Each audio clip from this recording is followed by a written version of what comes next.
ଆଦି ମୁକ୍ତିଙ୍କ ପାଉଁଜି ଧରିକି କହୁଛନ୍ତି ଏ କେବେ ବି ମୋ ମୁକ୍ତି ହେଇପାରିବେନି। ମୋ ମନ ଜମା ବି ମାନୁନି। ମୋ ମନ ଜମା ବି ମାନୁନି।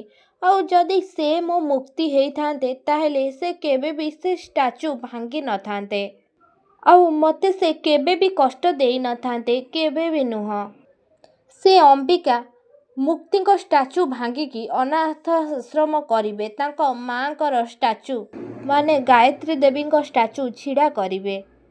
କିନ୍ତୁ ଏଇଥିରୁ ପ୍ରୁଭ୍ ହେଉଛି ନା ସେ ହେଉଛନ୍ତି କେବଳ ଆଉ କେବଳ ଗାୟତ୍ରୀ ଦେବୀଙ୍କର ପୁଅ, ଝିଅ। ସେ କେବେ ବି ମୋ ମୁକ୍ତି ହେଇପାରିବେନି କି ସେ ମୋ ମୁକ୍ତି ବି ନୁହନ୍ତି।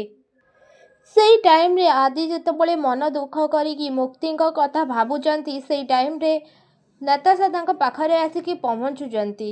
ଆଉ ନତାଶା ଆଦିଙ୍କୁ କହୁଛନ୍ତି ଗୁଡ୍ ମର୍ଣ୍ଣିଂ ଏଡି। ସେଇ ଟାଇମ୍ରେ ନତାଶାଙ୍କୁ ଦେଖିକି ଆଦି ମୁକ୍ତିଙ୍କର ପାଉଁଜିକୁ ଲୁଚେଇ ଦେଉଛନ୍ତି। ତାପରେ ନତାଶା ଆଦିଙ୍କ ନାଗି କଫି ନେଇକି ଆସିଛନ୍ତି। ଆଉ ଆଦିଙ୍କୁ କହୁଛନ୍ତି ଏଡି ମୁଁ ତମ ପାଇଁ ତମ ଫେଭରେଟ୍ କଫି ବନେଇଛି। ମୁଁ ଜାଣିଛି ତମେ ମୋ ଉପରେ ବହୁତ ଜୋର ରାଗିଛ। I am really sorry for that. ସେଇ ଟାଇମ୍ରେ ନତାଶା ଆଦିଙ୍କୁ କହୁଛନ୍ତି ଠିକ୍ ଅଛି ଏଡି, ମୁଁ ତମ ସହିତ କିଛି କଥା ହେବାକୁ ଚାହୁଁଛି ଏଡି।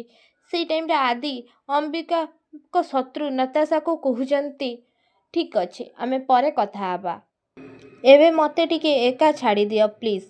ସେଇ ଟାଇମ୍ରେ ନତାଶା ଆଦିଙ୍କୁ କହୁଛନ୍ତି okay but I really very sorry Eddie. I know ମୋରି ପାଇଁ ତମ ହାତରୁ ତମ ଡ୍ରିମ୍ ପ୍ରୋଜେକ୍ଟ ଚାଲିଗଲା।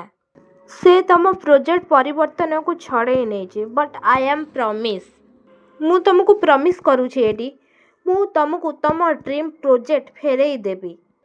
ସେଇ ଟାଇମ୍ରେ ଏମିତି କହିକି ଯେତେବେଳେ ନତାଶା ସେ ଜାଗାରୁ ଚାଲି ଯାଉଥିଲେ, ସେ ଟାଇମ୍ରେ ଧନଶ୍ରୀ ବି ସେ ଜାଗାକୁ ଆସିକି ପହଞ୍ଚି ଯାଉଛନ୍ତି। ଆଉ ନତାଶା ଧନଶ୍ରୀଙ୍କୁ ଠାରି ଦେଇକି ସେ ଜାଗାରୁ ଚାଲି ଯାଉଛନ୍ତି।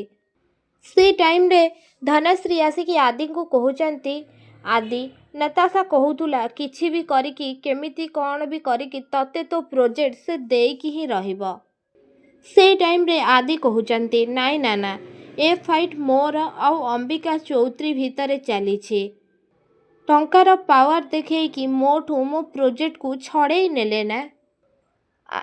ଆଜିର ଇଭିନିଂରେ ମୁଁ କିଛି ବି କ'ଣ କରିକି ସେ ପ୍ରୋଜେକ୍ଟକୁ ତାଙ୍କ ହାତରୁ ମୁଁ ଛଡ଼େଇ ଆଣିବି ଆଣ୍ଡ ଏନି କଷ୍ଟ। ଏ କଥା ଶୁଣିକି ଧନଶ୍ରୀ ବହୁତ ଖୁସି ହେଇଯାଉଛନ୍ତି ଆଦିଙ୍କ ପାଟିରୁ। ହଁ ଦର୍ଶକ ବନ୍ଧୁ, ମୋ ସିନ୍ଦୁରର ଅଧିକାର ସିରିଏଲରେ ଆପଣମାନେ ଆଜିର ଅଧ୍ୟାୟରେ ଏମିତି କିଛି ଦେଖିବାକୁ ପାଇବେ।